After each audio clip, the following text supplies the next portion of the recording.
والصلاة والسلام على رسول الله صلى الله عليه وسلم وعلى آله وصحبه أجمعين ومن تبعهم بإحسان إلى يوم الدين. أما بعد، رب اشرح لي صدري ويسر لي أمري واحلل عقدة من لساني يفقهوا قولي رب زدني علما اللهم رب زدني علما.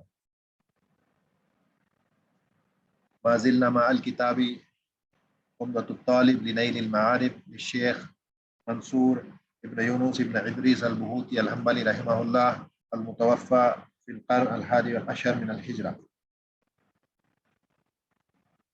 ونحن قد وصلنا إلى الفصل فی نواقض الوضوء. ہم لوگ جو ہے عمدۃ الطالب لنیل المعارف اس کتاب کی تشریح دیکھ رہے ہیں، اور اس کتاب میں اب ہم پہنچ چکے ہیں نواقض وضوء کے باب میں. نواقض وضوء مطلب مبطلات الوضوء، وہ چیزیں جو وضوء کو ختم کر دیتی ہیں، جس کی وجہ سے وضوء جو ہے ختم ہو جاتا ہے، یعنی پھر سے آپ کو وضو کرنے کی ضرورت ہے. ان چیزوں کا ذکر آ جائے گا کہ وہ کون سی چیزیں ہیں جس کی وجہ سے وضو خراب ہو جاتا ہے، وضو کرنا پڑتا ہے. کل ہم نے خف کے تعلق سے بات کی تھی، المسح علی الخف، وائپنگ اوور دی ساکس. یہ ساکس جو ہیں پر مسح کیا جا سکتا ہے، اس تعلق سے بات کی تھی. اور وہ دو اشعار جن کی بات ہوئی تھی وہ یہاں پر دکھ رہے ہیں، دو ابیات جس میں وہ 7 چیزوں کا ذکر ہے جس کو کی مسح کیا جاتا ہے، جن پر مسح کیا جاتا ہے. وہ 7 چیزیں یہاں جو یلو کلر میں دکھ رہی ہیں وہ 7 چیزیں ہیں. 1 2 3 4 5 6 اور 7، یہ وہ 7 چیزیں ہیں. کوئی اگر ان 2 ابیات کو یاد کر لے تو یہ 7 چیزیں یاد ہو جائیں گی. ممسوحهن سبعة شهيرة خف عمامة كذا جبيرة ومس رأس في وضوء استجمار كذا تيمم وكل خمار. یہ وہ 7 چیزیں ہیں. خف ہے، امامہ ہے، جبیرہ ہے، سر کا مسح کرنا ہے، استجمار ہے، تیمم ہے، اور خمار. یہ 7 چیزیں ہیں جس پر مسح کیا جا سکتا ہے. ایک بات اور، کل 2 چیزیں اور گزری تھی کہ امامہ جو ہے، امامہ محنکہ کسے کہتے ہیں، تو یہ اس کی ایک تصویر یہاں پہ ہے کہ یہ امامہ محنکہ اس طرح سے ہوتا ہے. یہ گلے کے نیچے اس طرح سے 1 یا 2 بار لپیٹا ہوا ہو اور سر تقریباً پورا کور کیا ہو، اس کو کہتے ہیں امامہ محنکہ. یہ امامہ محنکہ ہے. اور دوسرا جو تھا وہ تھا ذات و ذعابہ. یہ ذات و ذعابہ اس طرح سے ہے، یہ ایک پیچھے سے ایسی ایک دم جیسی نکلی رہتی ہے اور یہ سر پہ اس کو لپیٹ لیا ہے. کم سے کم 2-3 بار سر پہ لپیٹے ہیں، تقریباً پورے سر کو وہ کور کرے اور پیچھے سے اس طرح سے چھوڑ دیا جاتا ہے. اس کو کہتے ہیں ذات و ذعابہ. یہ ان دونوں کے اوپر مسح کرنا جائز ہے، اس پہ مسح کیا جا سکتا ہے. اس کے علاوہ شماغ جو ہے جس کو عرب لوگ سر پہ ڈالتے ہیں کپڑا، اس پر مسح نہیں کیا جا سکتا. اور خمار جو ہے وہ اس طرح سے ہوتا ہے، یہ اس طرح سے خمار، اس میں بھی گلے کے نیچے اس طرح سے لپیٹ لیا جاتا ہے اور سینے پر بھی وہ آ جاتا ہے. تو یہ جو ہے اس طرح سے، یہ خمار اس طرح سے ہوتا ہے، تو اس پر بھی مسح کیا جا سکتا ہے خمار پر. یہ بات ہم کل کر رہے تھے. 3 چیزیں میں نے فوٹو کے ذریعے دکھانے کی کوشش کی تاکہ واضح ہو جائے کہ محنکہ کیا ہے، امامہ ذاتی ذعابہ کیا ہے، اور خمار کیا ہوتا ہے. تو یہ تینوں چیزیں واضح ہیں. اس کے علاوہ جو 3 چیزیں جو کل چھوٹ گئی تھی، اس میں ایک چیز تو یہ ہے کہ جو مسح کیا جائے گا خف کے اوپر، اس کی مدت کب سے شروع ہوگی. یعنی وضو کر لیا پانی سے، اس کے بعد ساکس پہن لیے. اب وہ ساکس پہننے کے بعد یہ مدت 24 گھنٹے مقیم کے لیے کب سے شروع ہوگی. تو اس میں 2-3 اقوال ہیں. پہلا تو یہ کہ مدت جب پہنیں گے اسی وقت سے شروع ہو جائے گی. مثال کے طور پہ فجر کی نماز کے لیے وضو کیا پانی سے، اور وہ وضو کرنے کے بعد ساکس پہن لیے. اب یہ ساکس پہننے کے بعد یہاں سے مدت شروع ہو جائے گی، یعنی اگلے دن فجر کی نماز کے وقت تک یہ مدت باقی رہے گی. یعنی اگلے دن فجر کی جو نماز ہے اس کے لیے مسح کیا جا سکتا ہے، اس کے بعد مسح نہیں کیا جائے گا کیونکہ 24 گھنٹے نکل چکے ہوں گے. ایک قول یہ ہے. دوسرا قول یہ ہے کہ اس کی جو مدت ہے پہلی بار جب مسح ساکس پہ کریں گے اس وقت سے شروع ہوگی. مثال کے طور پہ کسی نے فجر کے بعد وضو کر کے ساکس پہن لیے. اب یہ ساکس پہننے کے بعد مثلا جو اگلا وضو وہ آدمی کرتا ہے ظہر کے لیے کرتا ہے, تو جب ظہر کے لیے وضو کرے گا تو پیروں پر مسح کر لے گا. اب یہ اس نے مسح کر لیا ظہر میں, تو کہتے ہیں کہ یہاں سے مدت شروع ہو جائے گی, اگلے دن ظہر تک اس کی یہ مدت رہے گی مقیم کے لیے 24 گھنٹے. اور تیسرا قول یہ ہے کہ پہلی بار جب بھی اس کا وضو خراب ہوگا حدث اصغر کی وجہ سے, چاہے وہ گیس پاس ہو جائے, چاہے آواز کی وجہ سے, چاہے پیشاب کی وجہ سے, چاہے پیخانے کی وجہ سے, کسی بھی وجہ سے وضو اس کا ٹوٹتا ہے, اور اس کے بعد وہ آدمی جب جو ہے واپس سے وضو کر کے ساکس پر سے مسح کر لیتا ہے, تو یہ جو پہلی بار اس کا وضو ٹوٹا ہے اس بار سے اس کی مدت یہاں سے شروع ہوگی 24 گھنٹے مقیم کے لیے اور 72 گھنٹے مسافر کے لیے. مثلا کسی نے جو ہے عشاء کی نماز پڑھی, اور عشاء کی نماز جو ہے وضو بنانے کے بعد, عشاء کی نماز کا وضو کرنے کے بعد پانی سے اس آدمی نے ساکس پہن لیے پیروں میں, اور اس کے بعد وہ آدمی ساکس پہن کر ہی سو گیا, اور اس کے بعد 12-1 بجے اس کی آنکھ کھلتی ہے کیونکہ اس کا وضو ٹوٹ جاتا ہے کسی وجہ سے, تو اس کی آنکھ رات کو 12 بجے کھل جاتی ہے. تو اب اس کا وضو جو ہے اس کی جو مدت ہے وہ اس رات کے 12 بجے سے شروع ہو جائے گی اس قول کے مطابق. لیکن زیادہ صحیح جو بات ہے وہ یہ ہے کہ جو مدت ہے وہ پہلی بار جب آدمی مسح کرے گا ساکس کے اوپر سے, چاہے کسی بھی وجہ سے ہو, چاہے حدث اصغر کی وجہ سے ہو, چاہے صرف وضو تجدید کی وجہ سے ہو, جب بھی پہلی بار ساکس کے اوپر مسح کرے گا وہ انہیں پہننے کے بعد, تب سے اس کی مدت جو ہے مسح کرنے کی وہ شروع ہو جائے گی. اس کے بعد اس وجہ سے یعنی یہ کب مدت اس کی جو ہے وہ ختم کب ہوگی, اس کا ایک اور قول یہ بھی ہے کہ جس کو بیان کرتے ہیں وہ اس کو بیان کیا ہے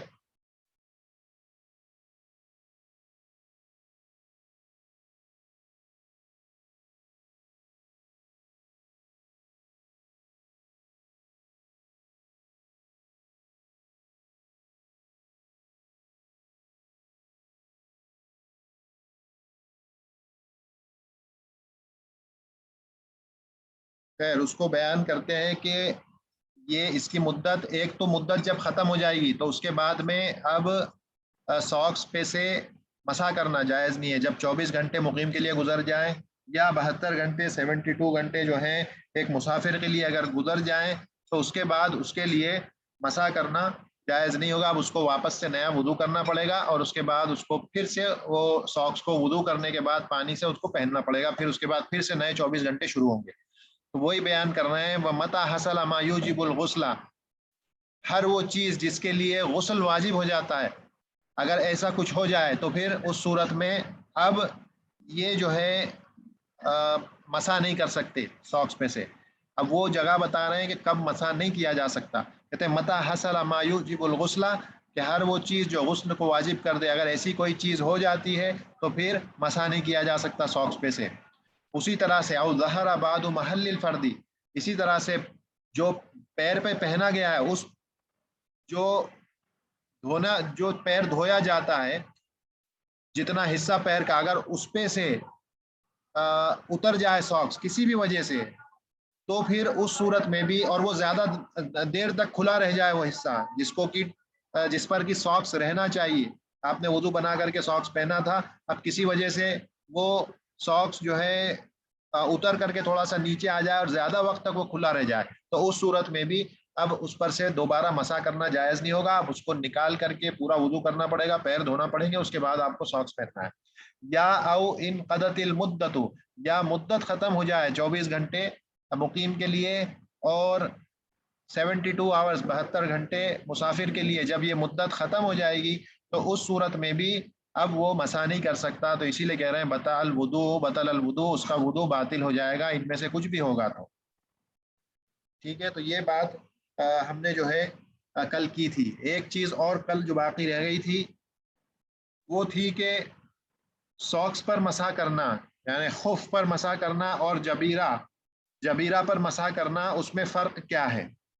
تو ان دونوں میں چند بنیادی فرق ہیں, 5-6 کچھ فرق ہیں, اور بھی زیادہ اس کو علماء نے بیان کیا, لیکن ہم زیادہ اس میں گہرائی میں نہیں جائیں گے، صرف 5-6 اس کے فرق ہیں، اس کو دیکھ کر کے انشاءاللہ بات کو آگے بڑھائیں گے۔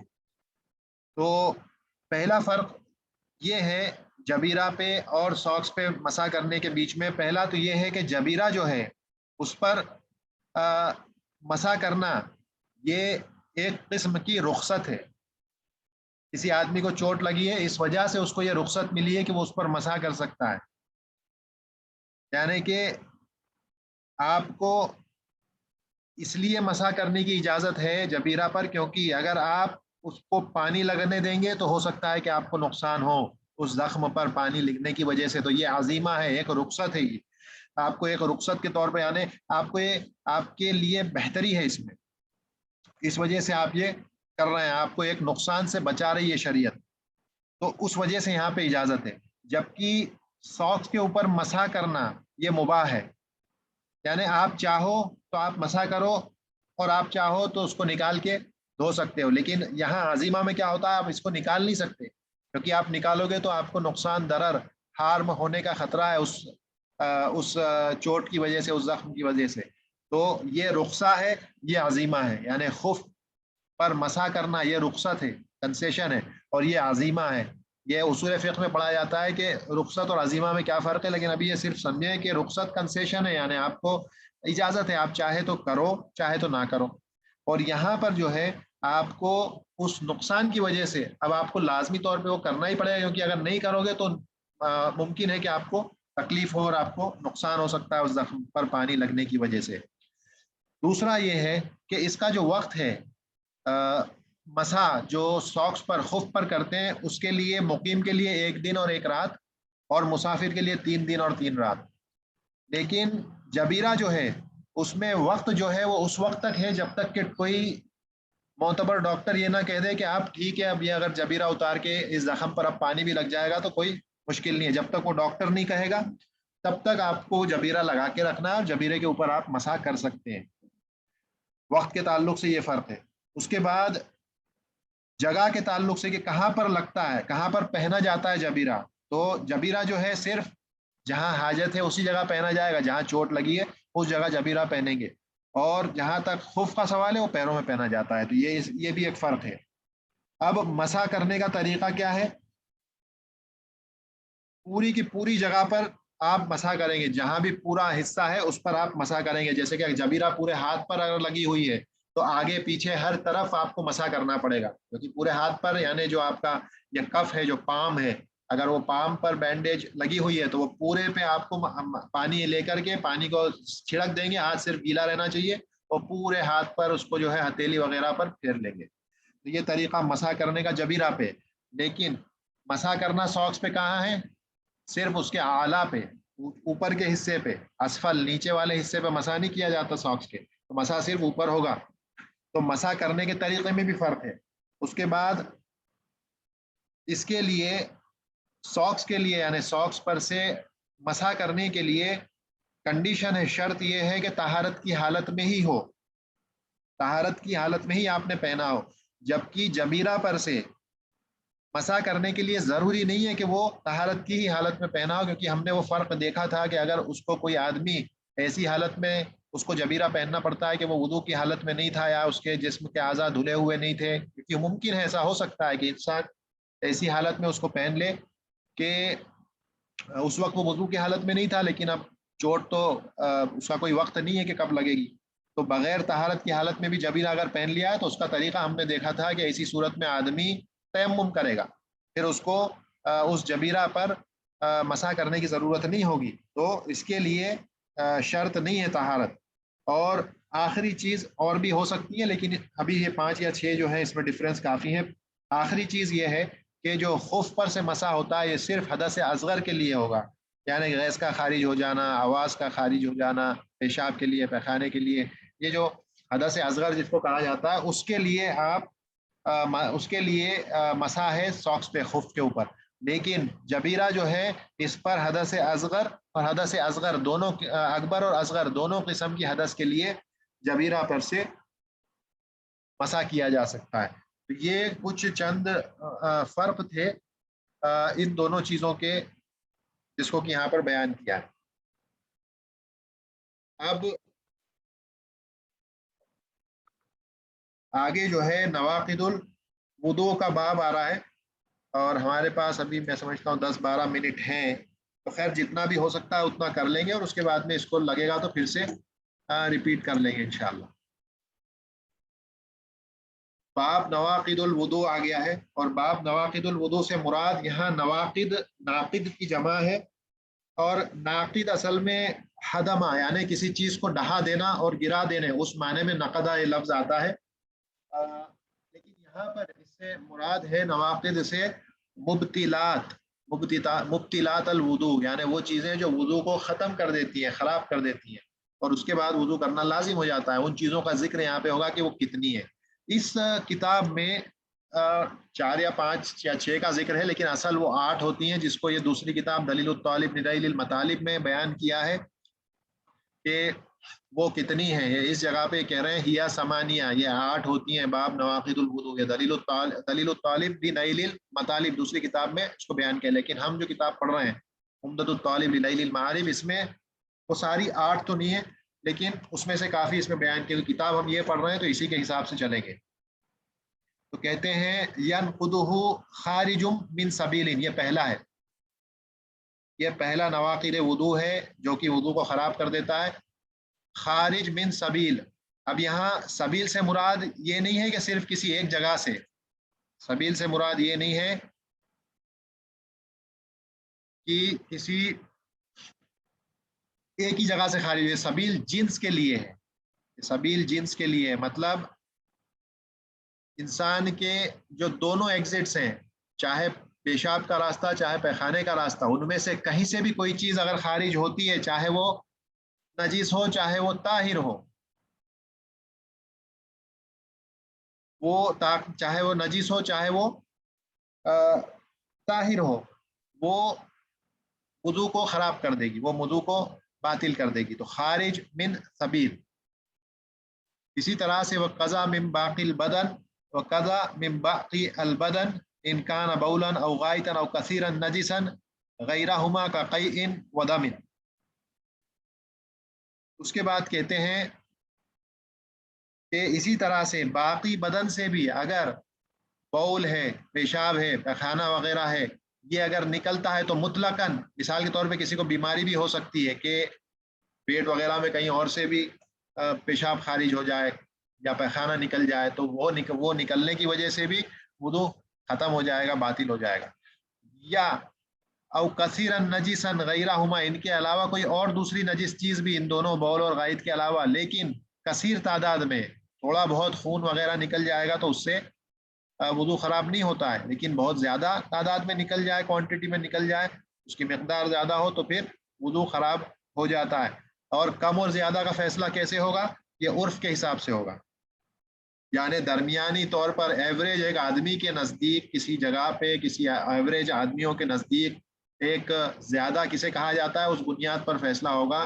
اس کی کوئی لمٹ طے نہیں ہے کہ بھئی آدھا لیٹر، 1 لیٹر، 2 لیٹر، بس لوگوں کے نزدیک عرفاً کس چیز کو زیادہ مانا جاتا ہے کسی جگہ پر، اس کے مطابق جو ہے فیصلہ کیا جائے گا۔ تو آج اس کو یہیں پر روک دیتے ہیں، انشاءاللہ کل پھر اس کو یہیں سے آگے چلائیں گے،